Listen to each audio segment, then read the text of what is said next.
The SpongeBob SquarePants movie. Chapter 6. Mr. Krabs was shaking in his shell. Then, a bolt of lightning burst from King Neptune's staff and hit him in the backside. Mr. Krabs howled and hopped around the restaurant, smoke pouring from his pants. Ah! Ah! Ah! Whoa! Me pants are on fire! Screamed Mr. Krabs. Me underwear is on fire! I'm on fire! Mr. Krabs dived into a tub of water and put out the fire. As his bottom sizzled, he sighed with relief. Oh, yeah. King Neptune laughed. Then he aimed his trident once again. And now, Eugene Krabs, you will be punished, he declared. But before the king could unleash another lightning bolt, SpongeBob SquarePants jumped in front of his boss and cried, Wait! What? Said Neptune. I'm flattered you would do this on my account, said SpongeBob. But being manager isn't worth punishing Mr. Krabs over. Neptune's eyes grew stormy. Quiet, fool! He hollered. Mr. Krabs stole my crown and sold it to Shell City. That's why he must be punished. SpongeBob scratched his square head. Gee, doesn't it seem a little harsh to punish someone over a crown? He asked. I'm with SpongeBob on this one. It seems a little harsh to kill someone over a crown. I mean, punish. Neptune shook his head.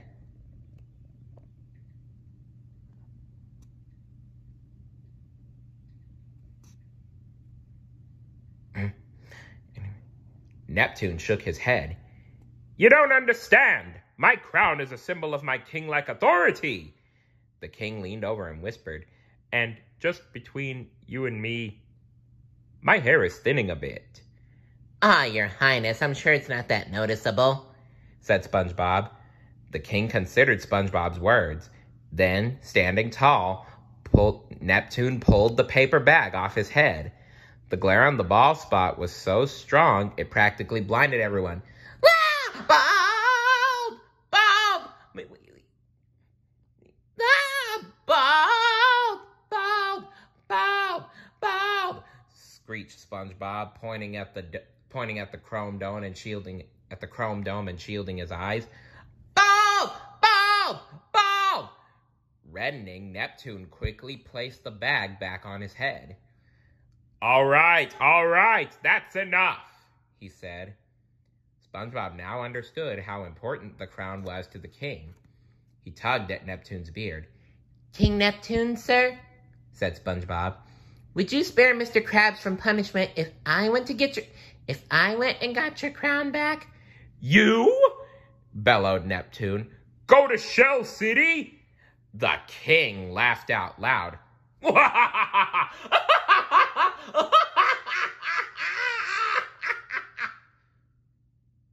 Sir, that is not funny. He really means it. The road to Shell City is the most dangerous journey that any man can undertake, said the king. What chance would you have? You're just a kid. But I'm not a kid. I can do it, said SpongeBob. Neptune simply shook his head and tapped SpongeBob's behind with his long trident. Run along, he said to the little square sponge. And he said to the square little sponge. I have a crab to cook, said the king. Then once more Neptune aimed his trident at Mr. Krabs. Oh! Screamed Mr. Krabs. No! I won't let you! Said SpongeBob, standing in front of his boss again. Very well, then, King Neptune replied. I'll have to punish you both. SpongeBob hugged Mr. Krabs. Mr. Krabs hugged SpongeBob back. They both knew they were in big trouble, and they screamed together. Ah! Just then, Princess Mindy appeared, blocking her father's aim. Daddy, stop it! She cried. Can't you get through one day without punishing someone? Mindy, said Neptune sternly, I told you to stay in the carriage. Where's your love and compassion, said Mindy. She took SpongeBob by the arm. Look at this little guy. He's willing to risk his life to find your crown and save his boss. But, daughter, said Neptune. Please, father, said Mindy. At least let him try. What have you got to lose? Might I remind you of your special problem? Mindy reached up and pulled the bag off her father's head. Ball! Ball! Ball! Ah! My eyes! Screamed a crowd of customers. King Neptune sighed a mighty sigh and then surrendered. All right. Very well, Mindy, said the king. I'll give him a chance, but when your little champion fails to return, I get to cook this crab but good. Mr. Krabs began to shake again. Huh? And as for you, Neptune said to SpongeBob, be back here with my crown in exactly 10 days. Suddenly, Patrick the Starfish entered the restaurant and spoke up. He can do it in 9. He can do it in 9. 8, called the king. 7, boasted Patrick. 6, roared the king. 5. Before Patrick could say another word, Mr. Krabs and SpongeBob shouted, Patrick! And they tackled him. But on the ground, Mr. Krabs placed his claw over Patrick's big mouth before he made things worse. 6 it is then, commanded the king. 5, said Patrick, but SpongeBob shushed him. Patrick, shush! Yeah, Patrick, shut up! The king lifted his trident once again. Until then, the crab shall remain frozen where he now stands. Mr. Krabs threw up his hands. No, wait! I'm begging you! But it was too late.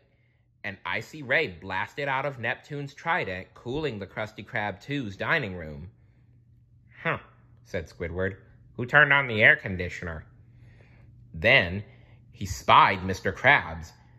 His boss was now encased in a block of ice. Huh! Mr. Krabs! Screamed Squidward. He hurried up to Mr. Krabs' side and pounded on the ice that imprisoned him. Oh no, this is terrible! Cried Squidward, holding his head in his tentacles. Who's gonna sign my paycheck? Really, Squidward? Your boss's life is at stake, and that's all you're worried about? A paycheck? You're so selfish. Come along, Mindy, commanded King Neptune. Then the mighty monarch of the sea turned on his heels and stormed out of the front door. Mindy hurried over to speak with SpongeBob and Patrick. Listen, you guys, the road to Shell City is really dangerous. There are crooks, bullies, and monsters everywhere, she warned. SpongeBob's eyes went wide. Patrick just stared at Mindy, awestruck.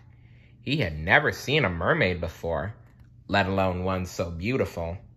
And what's worse, added Mindy, there's a giant cyclops who guards the outskirts of the city and preys on innocent sea creatures. Now SpongeBob was shaking. Don't let him catch you, because if he does, he'll take you back to his lair and you'll never be seen again. She's pretty, SpongeBob, Patrick whispered. He was completely smitten by Mindy's beauty. Here, take this, said Mindy. She handed a sack that was tied at the top. She handed SpongeBob a sack that was tied at the top. What's in here? SpongeBob asked. Before Mindy could reply, he peeked inside the bag. A huge wind blew out, nearly tearing SpongeBob's face off. It's a magical bag of winds, Mindy explained. I stole it from my father. You're hot, Patrick told the mermaid. Mindy ignored him. Patrick, calm down, will ya? Once you find the crown, open the bag of winds and you'll be blown back home. Gee, thanks, said SpongeBob. Mindy! King Neptune yelled from the carriage. Come along, time to go back to the castle. I'm coming, she called. Then she faced the boys. Good luck, SpongeBob. Mindy turned to go. Wait, SpongeBob cried. How did you know my name? Mindy shrugged. Oh, I'm going to be queen of the sea one day. I've learned the names of all the sea creatures. What's my name? Patrick asked shyly. That's easy. You're Patrick Star. Maybe that's easy, Mindy replied. You're Patrick Star.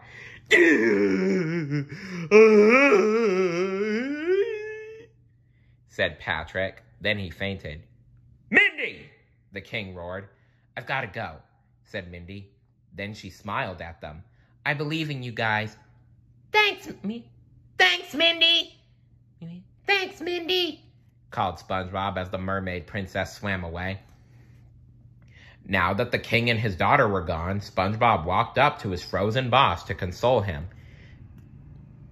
Don't worry, Mr. Krabs. Patrick, Squidward, and I... Pass, said Squidward.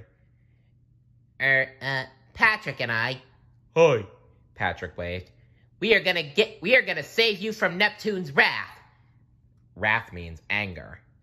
You've got nothing to worry about. Your life is in our hands. Mr. Krabs' frozen face looked down at them. Even through the layers of magical ice, they could hear the restaurant owner groan. Oh. But SpongeBob SquarePants wasn't discouraged. In fact, he was filled with determination. There was a steely glint in his spongy eyes as he grabbed Patrick's arm and said, Let's go get that crown. Good luck, guys. I hope you get that crown back. Stay tuned for Chapter 7. See you later.